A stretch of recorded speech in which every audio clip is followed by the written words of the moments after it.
অনেকদিন কৃষ্ণচন্দ্রকে জব্দ করা হয়নি যে, মনটা তাই কেমন যেন উসকুস উসকুস করছে। সেটা তো গোপালের জন্যে। গোপালই তো মুশকিল আসান হয়ে সব সামলে দেয়। প্রতিবারে সামলে দেয় বলেই কি আর এবারে সামলাতে পারবে? না না না না না, এবার কৃষ্ণচন্দ্র জব্দ হবেই হবে, তবে একটু অন্যরকম ভাবে। আপনার কথাটা তো কেমন অন্যরকম শোনাচ্ছে জাহাপানা। তাহলে তুমি শোনাও। কি জাহাপানা? আমার কত ধনরত্ন আছে সেটা কি তোমার জানা আছে উজির?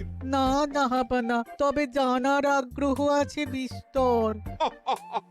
শুধু তোমার কেন, আরো অনেকেরই আগ্রহ আছে শুনলাম, আর সেটা যতক্ষণ না জানা যাচ্ছে ততক্ষণ মনটা কেমন খচখচ খচখচ করে। করে বই কি, এই তো প্রশ্নটা শোনার পর থেকেই আমার মনটাই কেমন একটা উসকুস উসকুস করতে শুরু করে দিয়েছে। আমার হাতে একটা অস্ত্র চলে এসেছে এবার, তাই আমি এমন এক প্যাঁচ কষবো যে কৃষ্ণচন্দ্র মনে মনে কিছুতেই শান্তি পাবে না, আর তাকে অশান্তিতে রাখতে পারলে আমার যে কি শান্তি কি শান্তি, কি বলবো।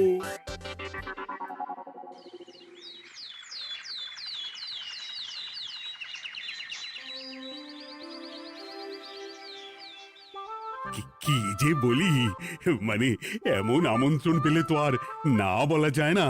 যে আমন্ত্রণ পত্র পেয়ে আপনি এত উল্লসিত আনন্দিত, সেই আমন্ত্রণ পত্র কার মহারাজ? আমার অনুমান এই পত্র নিশ্চয়ই নবাবের। তোমার অনুমান একেবারে সঠিক রাজ্যতীষী। উমা, তাই বুঝি আপনি এত খুশি? সব দেখে শুনে আমারও তো খুব আগ্রহ জাগছে। সে তো জাগবেই, তবে আগে ভাগেই বলে না দিয়ে আমি দেখছি কার কেমন সব চিন্তা ভাবনা মাথায় আসে। খবর তো একটা আছেই মহারাজ, তবে কথাতেই আছে না, যত হাসি তত কান্না। তাই ভালোর বদলে খারাপটাই মনে আসছে যে বেশি করে। বোঝো ঠেলা, সবকিছুতেই খালি ঘেঁটে দেওয়া।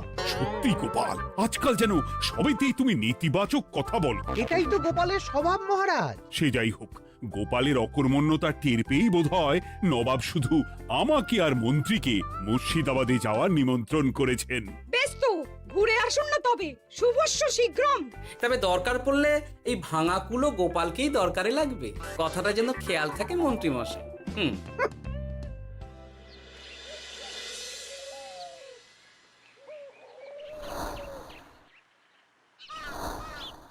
খেয়াল করেছো গিন্নি, আজকাল আমি কেমন কথায় কথায় গোপালকে চুপ করিয়ে দিচ্ছি। কেন গো, কি হলো আবার? হবে আবার কি, নবাব বাহাদুর আমাকে আর মহারাজকে নিমন্ত্রণ করেছেন তার খাস মহলে। ও শুনে যে আমার কি আনন্দ হচ্ছে। ও তাহলে এই ব্যাপার। আস্তে গিন্নি আস্তে, নবাবের ধন সম্পদ দেখার শখ মহারাজের অনেক দিনের। আমি শুনেছি নবাবের ওই খাস মহলের ভেতরেই নবাবের গুপ্ত কক্ষ আছে, যেখানে নবাব হীরা জহরত এসব রাখেন। একা তো সেখানে যাওয়া যাবে না, তাই এই মহারাজকে নিয়ে তুমি মুর্শিদাবাদে যাবে? শুধু যাবো তাই নয়, নবাবের গুণকীর্তন করে তার মেজাজ এমন ভালো করব যে নবাব সেখান থেকে কিছু দান খয়রাত করে ফেলবেন আমাকে। নাকি? তবে নয় তো কি, গোপাল তো খেতে পাবেই না, গন্ধও শুঁকতে পারবে না। তুমি তো বারবারই চেষ্টা করো গোপালকে সরিয়ে দিয়ে বাজিমাত করতে, কিন্তু শেষ পর্যন্ত চিৎপাত হয়ে যাও। গোপালই তো তখন উদ্ধার করে, সেটা তোমার খেয়াল আছে তো? আমার মাঝে মাঝে সন্দেহ হয় গিন্নি, তুমি তলায় তলায় দল বদল করে গোপালের দলে চলে যাওনি তো?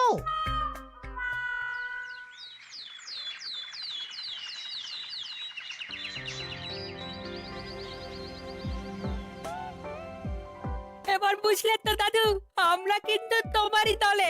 ঝালে ঝোলে অম্বলে সব সময় তোমার সঙ্গে সঙ্গে থাকি। তাই যখনই পাই তখনই তোমাকে সেবা করার সুযোগ হাতছাড়া করতে চাই না, কি বুঝলে? তাই বলে পড়া ছেড়ে তোরা এখন দাদুকে হাওয়া করছিস? তুমি বুঝবে না দিদা, দাদুকে শুতে বসতে হাতে রাখলে লাভ আছে। সে তো বটেই, আর তুমি বা শুয়ে আছো কেন? তোমার কি কাজকর্ম কিছু নেই? পড়ে পাওয়া 14 আনা ছুটি কাজে লাগিয়ে কদিন ভাবছি দিব্যি গায়ে হাওয়া লাগাবো, বুঝলে গিন্নি? আর আমরা এসে সেটাই করে দিচ্ছি। সে তো দেখতেই পাচ্ছি। তা ছুটিটা কি শেষ শুনি?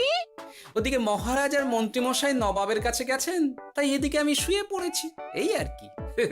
কথাতেই তো আছে, চাষি গেল ঘর, লাঙল তুলে ধর, তাই না গিন্নি? কথায় কথায় দাদু ভালোই দিয়েছে। কোথায় মহারাজ তোমাকে সঙ্গে করে নিয়ে যায়নি বলে তোমার আফসোস হবে তা নয়, উল্টে তুমি শুয়ে শুয়ে হাওয়া খাচ্ছ। আমার মন বলছে শুধু আমি নয়, নবাবও বাজাচ্ছেন ওদিকে। মহারাজ আর মন্ত্রীমশাইকে ঘটা করে কি আর এমনি এমনি ডেকে নিয়ে গেছেন সেখানে? হ্যাঁ?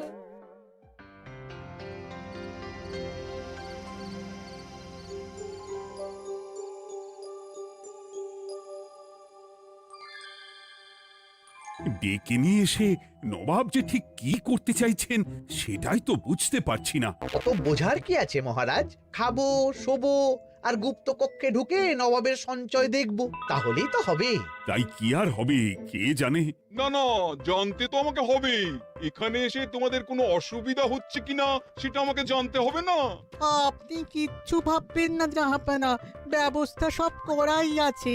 না না, এমনিতে কোনো অসুবিধে নেই, তবে একটা অস্বস্তি হচ্ছে বটে। আসলে মহারাজ বোধহয় মনে মনে ভাবছেন নবাব বাহাদুর নিশ্চয়ই তাকে ডেকে এনেছেন তার গুপ্ত কক্ষে কত মণিমাণিক্য ধন সম্পদ আছে সেটা দেখানোর জন্য।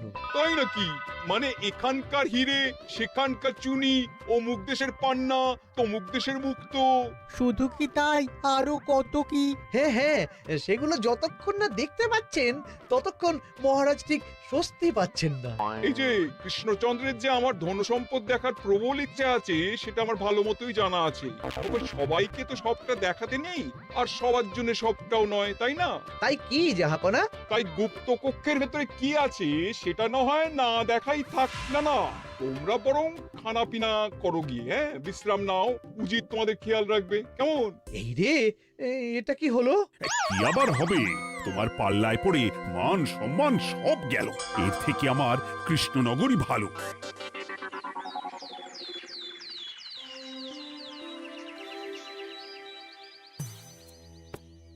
মুর্শিদাবাদ থেকে ফিরে আসার পর থেকেই কেমন থমথমে মুখ করে বসে আছেন মহারাজ। ব্যাপারটা কি? খাতির যত্ন কেমন হলো মহারাজ? কোনো ত্রুটি ছিল নাকি? না না, তেমন কিছু নয়, তবে যে উদ্দেশ্যে নবাবের কাছে যাওয়া সেটাই তো সফল হলো না। গুপ্ত কক্ষে ঠিক কি কি ছিল সেটাই তো জানা হলো না, তাই না মহারাজ? উদ্দেশ্যটা আসলে কার ছিল সেটা আমি এখন ঠিক বুঝতে পারছি। তোমাকে আজ সাফাই দিতে হবে না। সেই বুঝবেন, তবে দেরিতে বুঝবেন। কি আর করা যাবে, ফলে যা হওয়ার তাই হবে। না না, তাই বলে নবাব যেভাবে তার গুপ্ত কক্ষে ঢুকতে না দিয়ে আমাকে অপমান করেছেন সেটা আমি মোটেই মেনে নিতে পারছি না। মহারাজের এই অপমানের শোধ তুলতে পারে একমাত্র গোপাল, আমি নিশ্চিত। ঠিক বলেছেন, গোপাল যদি দেয় কোনো চাল তাহলেই নবাব হবেন নকল। না না, এর মধ্যে গোপালের ঢোকার কোনো দরকার নেই। এটা মহারাজ আর নবাবের ব্যাপার। তুমি চুপ করো, কে কোথায় ঢুকবে সেটা আমায় দেখতে দাও। এখানে আর দেখার কি আছে মহারাজ? নবাবের মুখের ওপর তো আর কিছু বলা যাবে না। তুমি বলো গোপাল, সুযোগ পেলে তুমি নবাবকে পাল্টা শিক্ষা দিতে পারবে কিনা? সুযোগ পাওয়া যায় না মহারাজ, সুযোগ তৈরি করে নিতে হয়। তাই আমি সুযোগ তৈরিও করব আর তার সদ্ব্যবহার করব। আর এটাও বলে রাখছি, নবাবকে নাকাল করে সুদে আসলে আপনার অপমানের বদলা নিয়ে তবে ছাড়ব।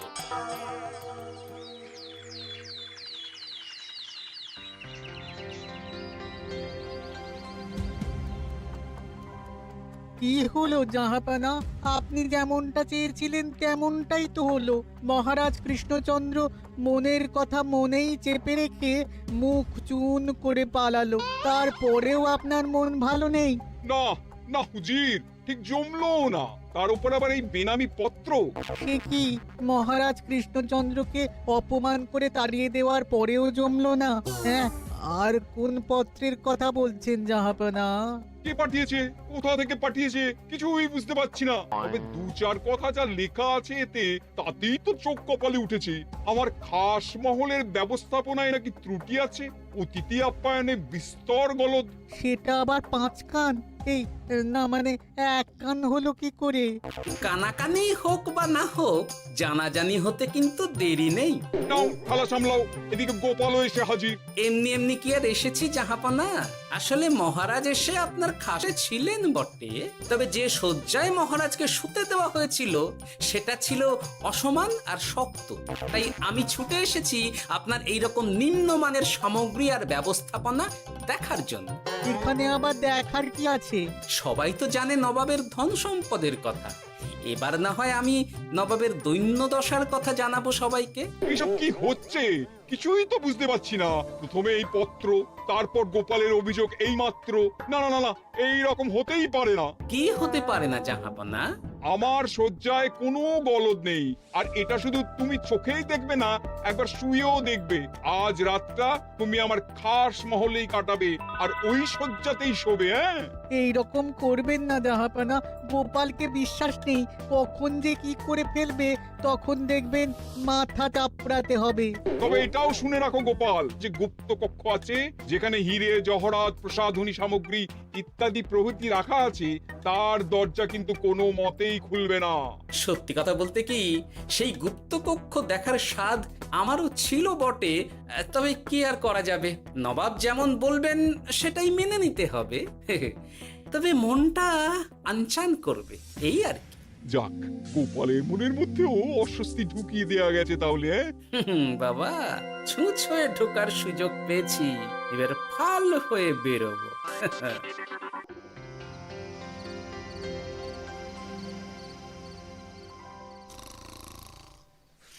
আপনি কিচ্ছু ভাববেন না জাহাপানা, গোপালকে আমি চোখে চোখেই রেখেছি।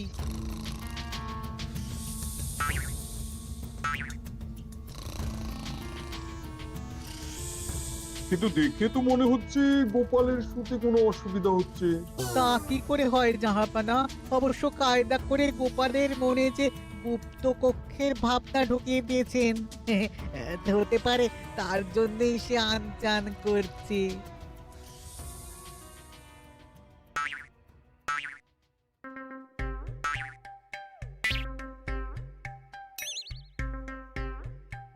ওই দেখো, গোপাল হঠাৎ কি শুরু করেছে। তাই তো, কিন্তু কি করতে চাইছেটা কি? কি হলো গোপাল, কিছু বলবে নাকি? কি আমি কোথায়? ও, এটা তো রাসমহলই মনে হচ্ছে। এখানেই তো তুমি ছিলে, কি মুশকিল। আচ্ছা, তোমার অসুবিধাটা ঠিক কোথায় হচ্ছে বলো তো? না না, শুতে তেমন কোনো অসুবিধা বোঝার আগেই তো অন্য অসুবিধে শুরু হয়ে গেল। আসলে সত্যি সত্যি তো আর গুপ্তকক্ষে ঢুকতে পারিনি, তাই স্বপ্নে ঢুকেছিলাম মনে হলো। তারপর সেখানে ঢুকেই দেখতে পেলাম বস্তা বস্তা ধনরত্ন। আমি তো সেই বস্তার ভেতরে হাত ঢুকিয়ে সেগুলোকেই তো হাত দিয়ে তুলছিলাম। এবার তো বুঝতে পেরেছো যে তুমি স্বপ্ন দেখছিলে। এবার ঠিকঠাক ঘুমো তাহলে।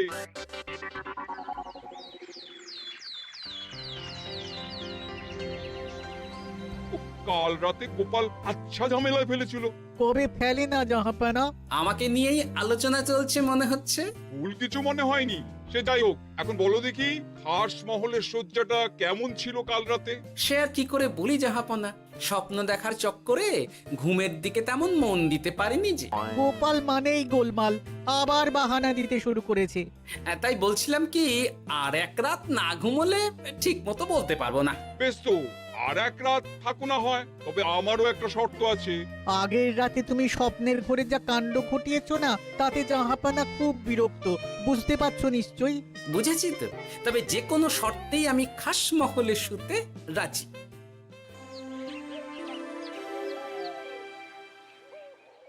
আমার এক কথায় রাজি হয়ে গোপাল নবাবের কাছে ছুটে গেল, কিন্তু কই, এখনো তো ফিরে এলো না। এমনও তো হতে পারে মহারাজ যে নবাব গোপালকে আটকে রেখেছেন। হ্যাঁ, কেন? গোপাল তো দাবি করে যে সে তার বুদ্ধির জোরে যে কোনো বাধা বিপত্তি থেকে বেরিয়ে আসতে পারে। এবার তাহলে ফেঁসে গেল কি করে? না না, গোপালের কোনো বিপদ হবে না, দেখবেন গোপাল এবারেও ঠিক বেরিয়ে আসবে। হ্যাঁ, গোপাল আসবে হেসে হেসে, মহারাজ দেখবেন বসে বসে। আমার ধারণা কিন্তু যে কোনো শর্তেই নবাব গোপালকে শায়েস্তা করেই ছাড়বেন। গোপাল যখন নিজে থেকে নবাবকে খোঁচাতে গেছে তখন আঁচড় তো খেতেই হবে। কি জানে নবাব আবার গোপালকে কিভাবে জব্দ করছেন, কি জানি।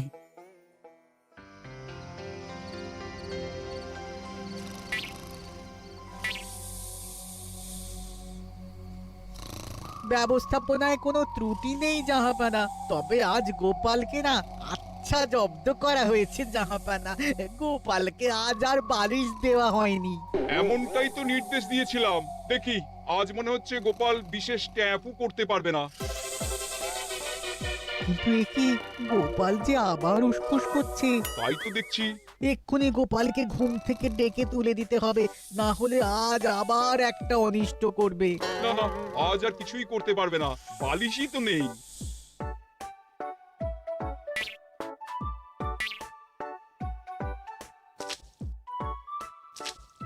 এ কি, গোপাল তো আবার শুরু করে দিয়েছে। ধরো ধরো ধরো, এক্ষুনি ধরো ওকে। আরে ওঠো ওঠো, জেগে ওঠো গোপাল। আরে হচ্ছেটা কি? আজ আবার তোমার কি হলো? এ হে, আজ আবার একটা গন্ডগোল করেছি মনে হচ্ছে। গন্ডগোল বলে গন্ডগোল, জল ছড়িয়ে কি অবস্থা করেছো দেখো। আমার কোনো দোষ নেই, কিন্তু সেই আবার গুপ্তকক্ষের স্বপ্ন এলো আর গোলমাল হয়ে গেল। আজ আবার কেমন স্বপ্ন এলো? গুপ্তকক্ষের যেদিকে আরব আর পারস্য দেশের আতরের সম্ভার ছিল, স্বপ্নে সেই দিকে ঘুরছিলাম আজ। সেগুলো ছড়িয়ে ছড়িয়ে দেখতেই স্বপ্ন ভেঙে গেল। বটে, দাঁড়াও, কাল সকালই তোমার ব্যবস্থা হচ্ছে।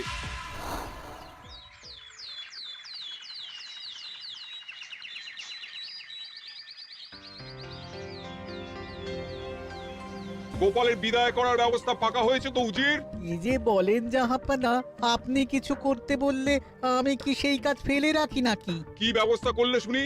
তোমার তো আবার 18 মাসে বছর। এবারে আর সেটা বলতে পারবেন না। ঘোড়ার পিঠে চেপে এতক্ষণে হয়তো গোপাল কৃষ্ণনগরে পৌঁছেও গেছে। যাক, আপদ বিদেয় হয়েছে তাহলে। সর্বনাশ হয়ে গেছে জাহাপানা। আবার কি হলো? গোপাল তো ওই খাসমহল ছেড়ে যায়নি, উল্টে কোথা থেকে একটা ওই ঢেড়া জোগাড় করে এনে ওই সবকিছু ঘেঁটে দেওয়ার চেষ্টা করছে। বোঝো ঠেলা, এবারে নবাবই দেখুক কি করে সামলাবে।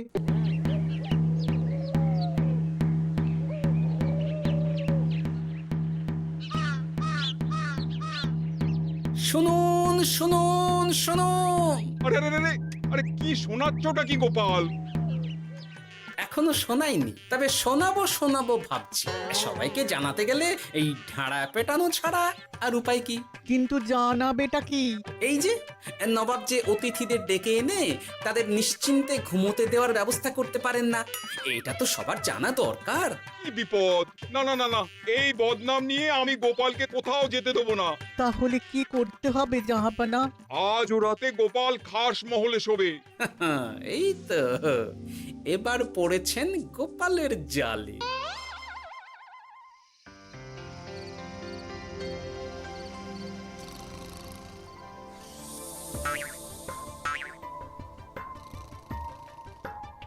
আজ গোপাল নিশ্চিন্তে ঘুমোবে। স্বপ্ন অস্বস্তি হওয়ার মতন কিছুই হবে না আজ। গোপালকে ভরসা নেই জাহাপানা, কখন যে কি করে ফেলে বলা তো যায় না। না না, আমি নিশ্চিত আজ আর কিছুই হবে না।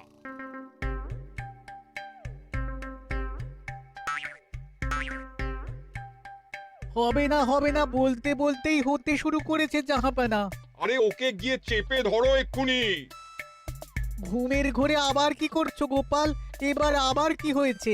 আবার কি স্বপ্ন দেখছিলে নাকি? কি মুশকিল হলো বলুন তো দেখি। গুপ্তকক্ষে ঢুকতে পারিনি, কিন্তু তার স্বপ্ন দেখা তো থামছে না। তার মানে?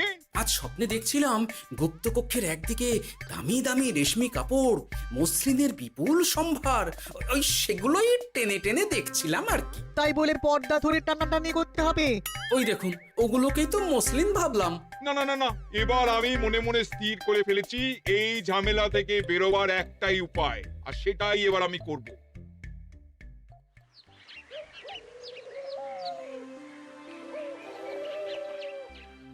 গোপালের ফিরতে কিন্তু এবার সত্যিই দেরি হচ্ছে। দেখুন, হয়তো গোপাল বেশি বাঁকাতে গিয়ে ফেসে গেছে। ফেসে নয়, এই যে কেমন হেসে হেসেই এসেছি দেখুন। এই তো গোপাল ফিরে এসেছে। শুধু ফিরেই আসেনি, তার সঙ্গে আরেকটা সুসংবাদও নিয়ে এসেছি। হ্যাঁ, সেটা আবার কি? আমার প্যাঁচে পড়ে নবাব শেষ পর্যন্ত বাধ্য হয়েছেন গুপ্তকক্ষ খুলে দিতে, সঙ্গে কিছু উপঢৌকনও দিয়েছেন।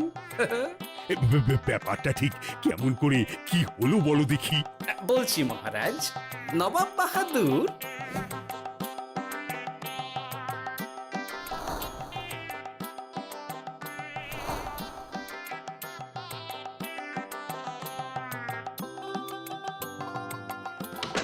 এসো গোপাল, তোমার জন্য আমি গুপ্ত কক্ষের দরজা খুলেই দিলাম। তবে খবরদার, আবার উল্টো পাল্টা স্বপ্ন দেখে ঘুম নষ্ট হওয়ার বাহানা দেবে না। আর কৃষ্ণচন্দ্রকে গিয়ে বলবে তারও আর গুপ্ত কক্ষ দেখতে আসার কোনো বাধা নেই। আর একটা কথা,